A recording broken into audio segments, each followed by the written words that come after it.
अच्छा सर, अब आज की वार्ता की हम पूर्णता की तरफ बढ़ रहे हैं और बस एक ही प्रश्न है अंत में। प्रश्न भी नहीं है वो, ऐसे ही बस।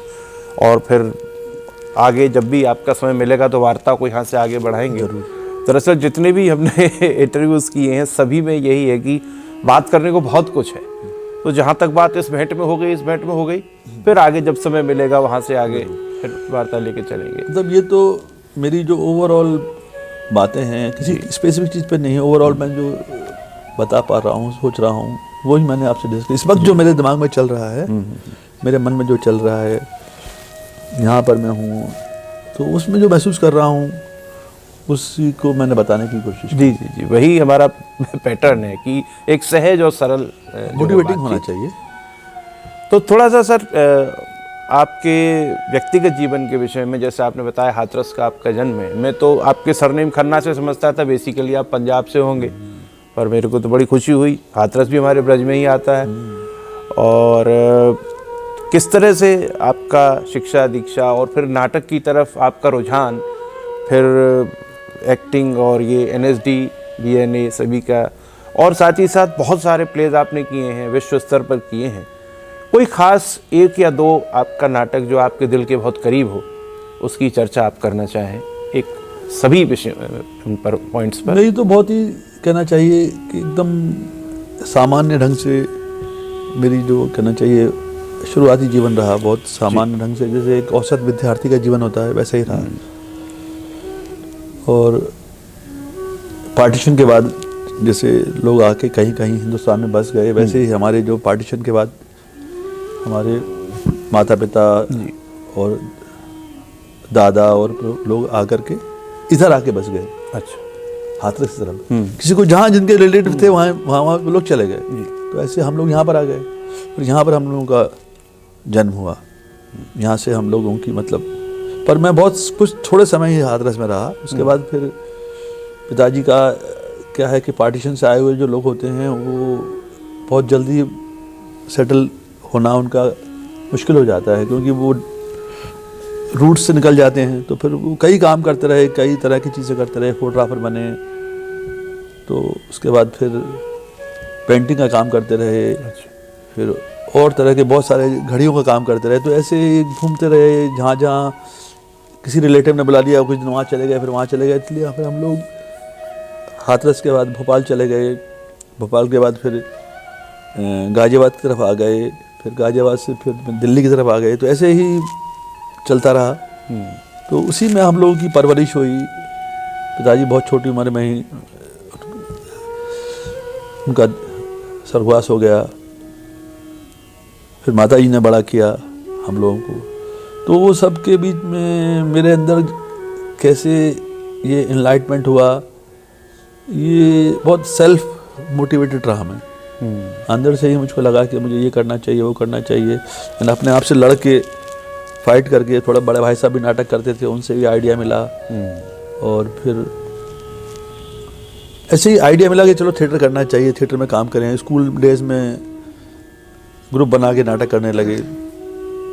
तो जैसे मुझे लगा कि जैसे कहना चाहिए ना, एक आपके अंदर एक वॉइस होती है जी, इनर वॉइस होती है, और एक ख़ास तरह की सादगी होती है, सिंपलिसिटी होती है। आपको कोई एक्सपोजर तो होता नहीं, सिंपल होते हैं। तो वो धीरे धीरे करते करते करते हमने ग्रेजुएशन कर लिया। फिर नाटक करना है, नाटक की पढ़ाई कुछ कर लेते हैं, तो वहाँ चले गए, भारतेंदु चले गए, फिर इधर चले गए, राष्ट्रीय नाट्य विद्यालय में आ गए, फिर अपनी प्रैक्टिस करने लगे। तो बहुत अपने आप ही होता चला गया। कभी भी मैंने अपने आप को ना किसी चीज़ के लिए, किसी कलाकारी के लिए, उसके लिए रोका नहीं, इसलिए एक रास्ता बनता गया। तो कुल मिला करके यही रहा कि मैंने थिएटर को, हालांकि हो सकता है मैंने थिएटर नहीं करता तो कुछ और भी करने की वो थी, सिनेमा भी कर सकते थे, सिनेमा में भी नाम कमा सकते थे। एक सामान्य कलाकार की तरह से सोचें, एक आर्टिस्ट तरह से सोचें तो भाई नेम फेम मनी, चलो मनी को छोड़ दो, नेम और फेम में से नेम को भी छोड़ दो, खाली फेम को पकड़ लें तो भी एक अच्छे आर्टिस्ट की ये वो करना भी चाहिए, नाम कमाना चाहिए, एक काम में कंसिस्टेंसी होनी चाहिए, उसकी फेम भी उसको मिलना चाहिए। उसको वो सब सुविधाएं मिलनी चाहिए जिसके लिए वो हकदार है, पर बहुत ज़्यादा भी नहीं होना चाहिए कि समझ में ना आए हमारे पास कितना है जी, वो भी नहीं होना चाहिए और वो भी अगर है आपके पास तो कम से कम उसको किनारे रख के काम करो तो बहुत अच्छा कर लेंगे। तो थिएटर में रहे, अभी तक थिएटर में ही रहने का इरादा है, पर जैसे मुझे थिएटर के बाद जिस चीज़ की बहुत कुष्ठ है वो है सिनेमा की। जो मेरी सिनेमा को लेकर के जो भी पैरेलल जो मेरी समझ रही हमेशा विश्व सिनेमा को लेकर के जी, खासतौर से विश्व सिनेमा के बारे में बात कर रहे हैं, वर्ल्ड सिनेमा, हिस्टोरिकल सिनेमा, अलग अलग कंट्री का जो हिस्टोरिकल सिनेमा है, इनोग्रेटिंग सिनेमा है जी, ओरिजिन है, क्लासिक्स हैं, वो सब मुझे शुरू से पता रहे। मैंने इन्फ्लुएंस भी रहा सिनेमा के आर्ट से, इन्फ्लुएंस भी रहा और अपने लगा कि यार मेरा मैं जो थिएटर करता हूँ उसका वो कैसे उसको जीवित रखें। तो जीवित रखने का मतलब खुद को जिंदा रखें तभी जीवित है। तो खुद को जिंदा रखने के बैलेंस में मुझे लगा कि नहीं, जो हम अगर जिंदा हैं तो थिएटर को भी हमारा जो है सब अलाइव है। ये सब सोचता रहे। बहुत पहले जाना चाहिए था, मतलब बॉलीवुड जाते या हॉलीवुड जाते या सिनेमा के लिए काम करते, being a director, being an artist, तो समय नहीं मिला उसके लिए। दिमाग में बड़े बड़े फिल्म डायरेक्टर रहे, सत्यजीत रहे, मृणाल सेन रहे, विमल रॉय, महबूब खान, वी शांताराम, इनसे मुझे बहुत प्रभावित रहा मैं। अच्छा। वी शांताराम से बहुत प्रभावित हुआ मैं। अच्छा। मैंने कुछ फिल्म अभी मैं देखता हूँ कभी कभी, जैसे वी शांताराम से बहुत प्रभावित हुआ मैं। गुरुदत्त से बहुत प्रभावित रहा, उसकी फिल्में, उसकी एक्टिंग को देख के मुझे लगा कि हाँ। सर राज कपूर साहब का कुछ? राज कपूर का मुझे शुरू में मैंने बहुत देखी फिल्में। अच्छा। राज कपूर की फिल्में में मतलब एक देखने का मन करता था।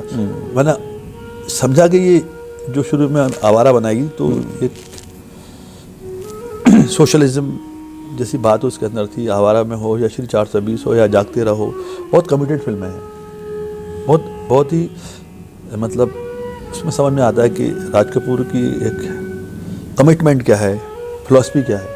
उसके बाद और सिनेमा सारा जो है उसमें उनकी कलाकारी दिखती है।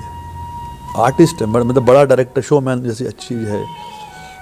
उन्होंने बहुत अछूते शब्दों को बनाई, हालांकि कलर दिया उसको, एक फिल्म को कलर दिया। सत्यम शिवम चंद्र को भी एक कलर दिया, या रामधरी गंगा मैली जैसी फिल्म बनाई जो समाज के जो लोग हैं उनको मतलब उन्होंने वो किया, कपड़े उतार दिए उनके कि तुम ये हो, बड़ा पावरफुल ढंग से दिखाया। पर राज कपूर के स्टाइल में है रामधरी गंगा मैली, पर उसमें उन्होंने लगाया, दिखा दिया अपना पूरा समाज के ये लोग ये करते हैं, पैसे वाले ये करते हैं, ठेकेदार ये लोग होते हैं, ये सब कुछ दिखाया उन्होंने, बहुत अच्छे ढंग से दिखाया। रामधरी गंगा मैली फिल्म में दाएं बाएं की सब चीज़ हटा दी जाए तो राज कपूर ने एक बात कही,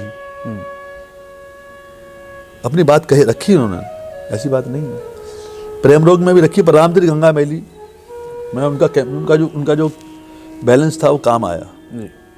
बॉबी तो ठीक है, जो वो चीज़ बहुत अच्छी थी उनके अंदर, तो वो प्रसिद्ध हुए। ऐसे कलाकार जो फेमस भी हो जाएं और लोगों को याद भी रह जाएं, वैसे हैं राज कपूर। तो वो मुझे पसंद आया। इधर जो फिल्म बनती हैं उनमें कई अच्छे फिल्म मेकर हैं जो थोड़े से हिम्मती हैं। गोविंद लानी और श्याम बेनेगल तो कहना चाहिए एक हाई पेडिस्टल है, उनका समाज के प्रति कमिटमेंट है, बहुत अच्छा रहा। हिंदुस्तान के सिनेमा में एक बड़ा नाम है श्याम बेनेगल, उसके बाद उसी के साथ जुड़ा हुआ एक दूसरा नाम है गोविंद लानी। ये दोनों समझ लीजिए एक साथ काम शुरू किया उन्होंने। बहुत ही ध्यान खींचने वाला है, बहुत ध्यान खींचने वाला है।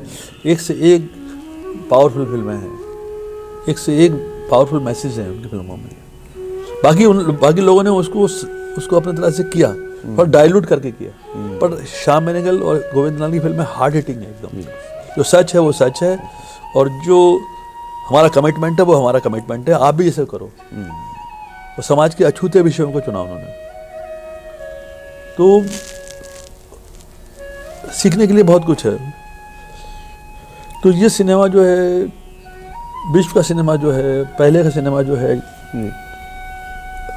फ्रेंच सिनेमा में आज से 50 साल पहले, 60 साल पहले कैसा था, आज उतना वो प्रभावशाली नहीं, बीच बीच में फिल्में बनती हैं, पर जो मास्टर क्लासिक्स हैं जी वो उन्होंने मुझे प्रभावित किया। किसी का हुआ, फेलिनी हुआ, गोडार्ड हुआ, ट्रुफो हुआ, ये सब लोग पुराने हो गए, पर मुझे मतलब अभी भी जिनको देखने तो कभी कभी मन करता है। तार्कोवस्की हुआ, जो एक स्पिरिचुअल सिनेमा, वो भी मुझे बहुत पसंद आता है सिनेमा में। इधर जो हमारे यहाँ इंडियन सिनेमा में जो काम होता है उसमें कुमार शानी, मणिकौल, हो सकता है प्रकाश झा साहब से कुछ। प्रकाश झा की अर्ली सिनेमा बहुत अच्छा था। अभी भी बीच बीच में कभी कभी सत्याग्रह, राजनीति, ये सब वो फिर बाद में उनका शुरू का सिनेमा बहुत अच्छा है। अच्छा अच्छा अच्छा। दामुल वगैरह से जब शुरू हुई बात, तो उसके बाद कई फिल्मों में उन्होंने बहुत अच्छा किया। फिर बाद में एक कमर्शियल सेटअप में लाके उसको अपनी बात कहने की कोशिश की। स्टार्स के साथ फिल्म बनाई, लेकिन मैसेज होता था। मैसेज रखा उन्होंने, मैसेज की बात की, मैसेज कहलवाया जो कहना चाहते हैं, स्पेशली राजनीति में, राजनीतिक है। पर जैसे इधर के जो बड़े फिल्म मेकर हैं, जिनको हम कहें कि जिम्मेदार हैं समाज के लिए, वो जिम्मेदारी जब तक नहीं आती है, वो भी अब जैसे पर्सनल चॉइस वाली बात हो जाती है। इम्तियाज़ अली का अपनी एक चॉइस है, अनुराग कश्यप की अपनी एक स्टाइल और चॉइस है।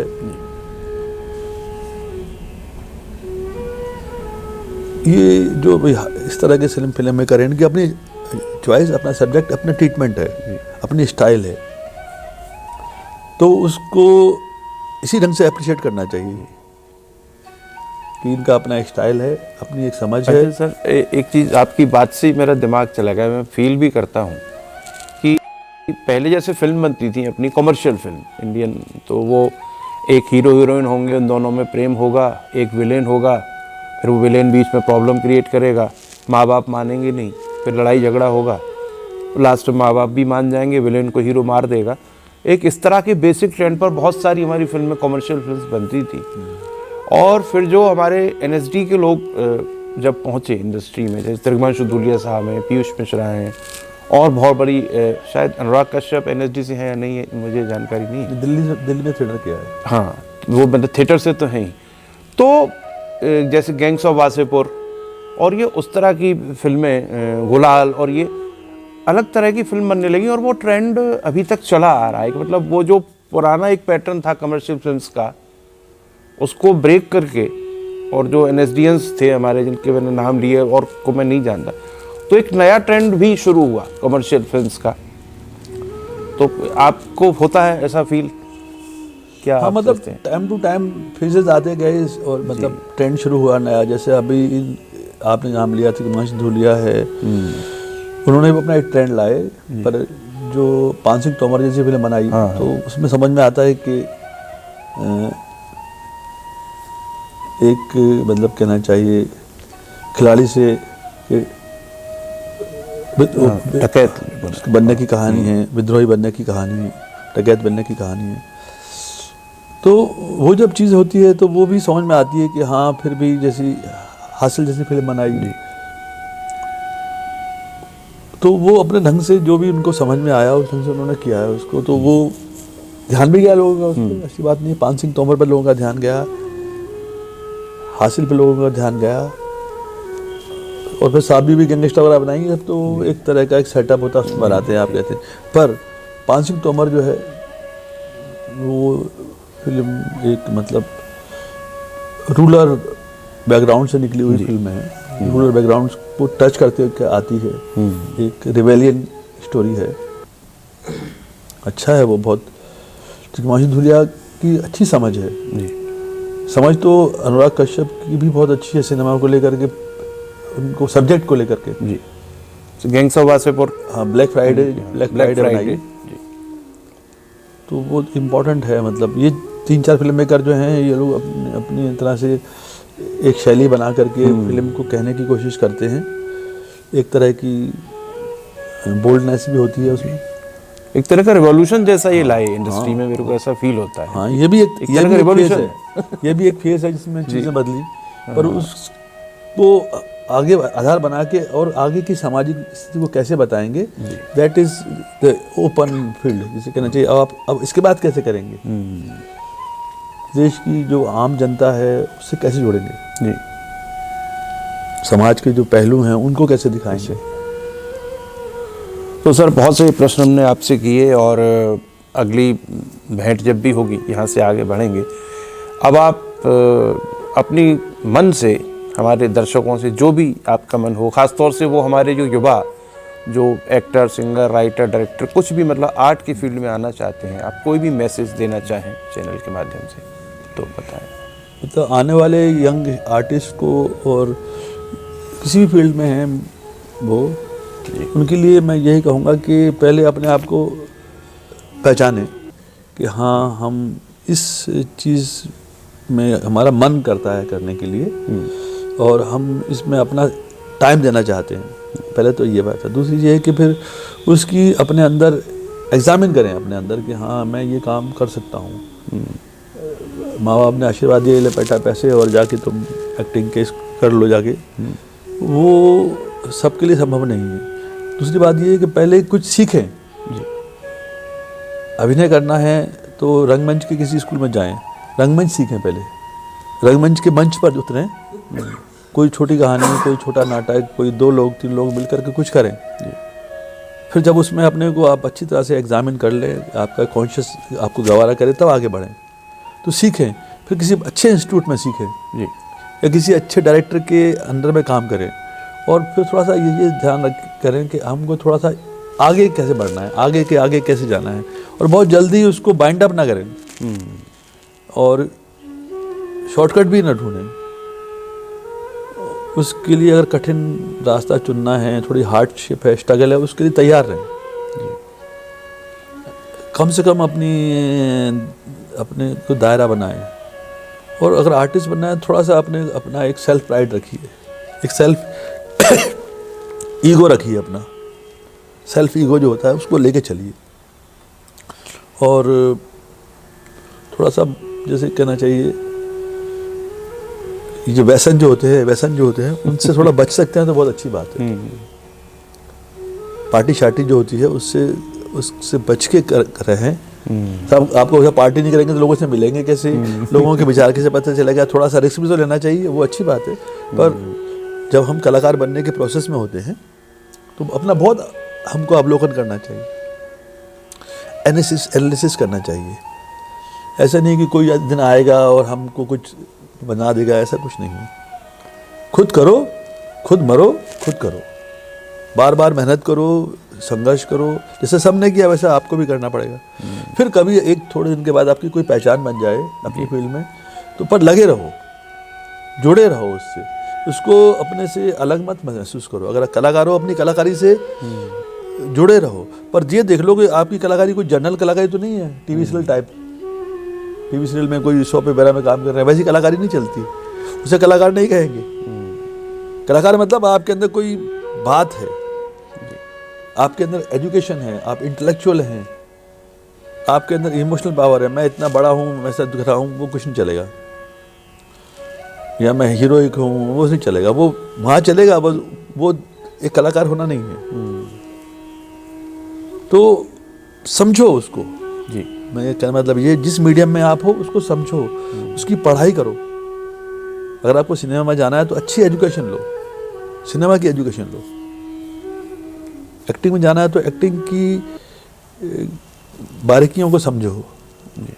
एक्टिंग होने का मतलब है अपनी पूरी बॉडी को एक्टर की बॉडी बनाना। तो उसके लिए मेहनत करो। ये नहीं कि जिम जाना है, वो मेहनत नहीं है, बिल्कुल भी नहीं। वो शरीर को फिट रखना है। जिम जाने से कभी कोई एक्टर नहीं बनता है। शरीर को फिट रखने के लिए जिम जाओ, दौड़ लगाओ,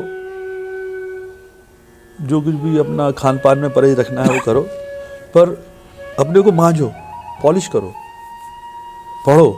सबसे ज़्यादा महत्वपूर्ण, अगर आपको लिख नहीं सकते तो पढ़ सकते हो। कुछ लोग होते हैं वो लिख सकते हैं, कुछ लोग हो सकते हैं वो लिख नहीं सकते, पढ़ सकते हैं। पढ़ के एनलाइटमेंट उनको होता रहता है। अच्छी किताबें पढ़ो। नए आने वाले लोगों के लिए यही है कि अध्ययन करना बहुत ज़रूरी है। स्टडी करो, तब आप कुछ कर लोगे। आप कोई फ़र्क नहीं पड़ता कि आप छोटे शहर से जा रहे हो। यहीं से शैलेंद्र भी गए, मथुरा से ही शैलेंद्र भी गया, मथुरा से ही टुनटुन भी गई, कलाकार थे वो। शैलेंद्र भी बहुत बड़े गीतकार निकले। यहीं मथुरा से ब्रज से ही रविंद्र जैन भी गए जी। तो कलाकार, फिल्मों की बात कर रहा हूँ, फिल्मों में गए। और बहुत सारे लोगों ने यहाँ बैठ के लिखा, राइटर भी हुए यहाँ पर, बड़े बड़े राइटर हुए। तो और कोई भी चीज़, कोई भी काम जो सफलता है बहुत जल्दी नहीं मिल जाती है। यू हैव टू पे, समय लगता है। रातों रात तो आप कुछ हो नहीं सकता। हो भी जाता है तो जितनी जल्दी होता है उतनी जल्दी वो खत्म भी हो जाता है। इसलिए टिके रहो, बने रहो। और जैसे हम लोगों ने ढूंढा, वहाँ गए, यहाँ गए, काम किया, मेहनत करी, ऐसे ही सबको रास्ता यही है, रास्ता दूसरा कोई तरीका नहीं है। उसके बाद आप कितना उसको कैरी करते हैं, लाइफ के साथ जोड़ के करते हैं कि खाली उसको वैसे करते हैं, ये भी चीज़ ज़रूरी है। इसलिए कलाकारों के लिए आज बहुत संभावना है, एक्टर्स के लिए बहुत कुछ है आज करने के लिए, फिल्म मेकर्स के लिए बहुत कुछ है करने के लिए। आप मोबाइल से बहुत कुछ बना सकते हैं। इसलिए कला में मतलब सिनेमा और थिएटर की फील्ड में आना, एक्टिंग की फील्ड में आना कोई मुश्किल काम नहीं है। मतलब उसमें आपका करियर है, मैं ये कह सकता हूँ, उसमें आप कुछ कर सकते हैं।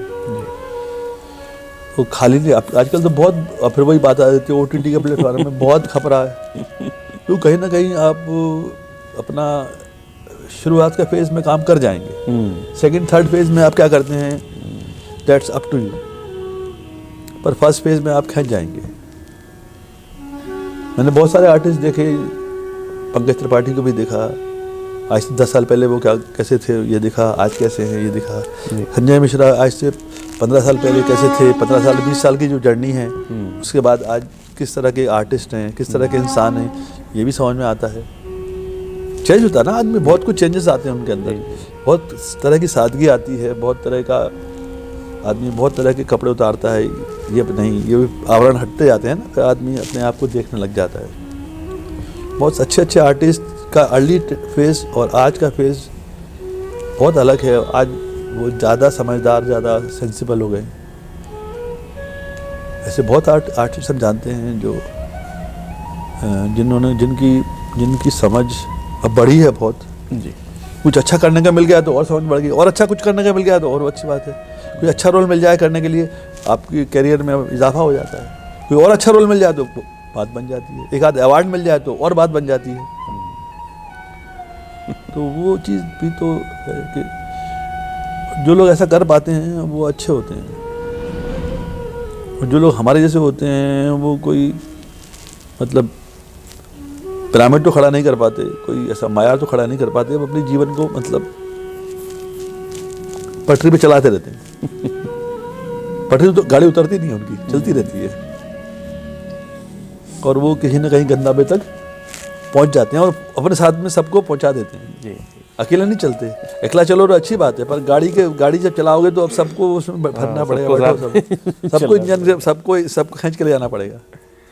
अब अकेले कुछ कर नहीं सकते, आपको सब चाहिए साथ में, और सब अच्छे लगते हैं आपको तो सबको बिठाओगे, तुम भी बैठो, सब चलो भाई। जो ऐसा कर पाते हैं वो अच्छे कलाकार होते हैं। जो अकेला कुछ करता है उसमें कोई मजा नहीं। भाई जिस कलाकार के साथ 30-35 कलाकार ना हो, पूरा ग्रुप ना हो, उसके बिना क्या मजा है। और वो खींच खाच के ले आते हैं, अब तुम भी चलो यार, तुम भी करोगे यार, सब लोग करोगे यार। तो उसमें एंजॉयमेंट ऑफ लाइफ होता है। तो नए कलाकारों के लिए यही है मेरा कहने का तात्पर्य आज, कि कॉन्फिडेंट रहो, जो आप कर रहे हो ठीक कर रहे हो, और जो निर्णय आप ले रहे हो ठीक ले रहे हो, वो चीज़ है।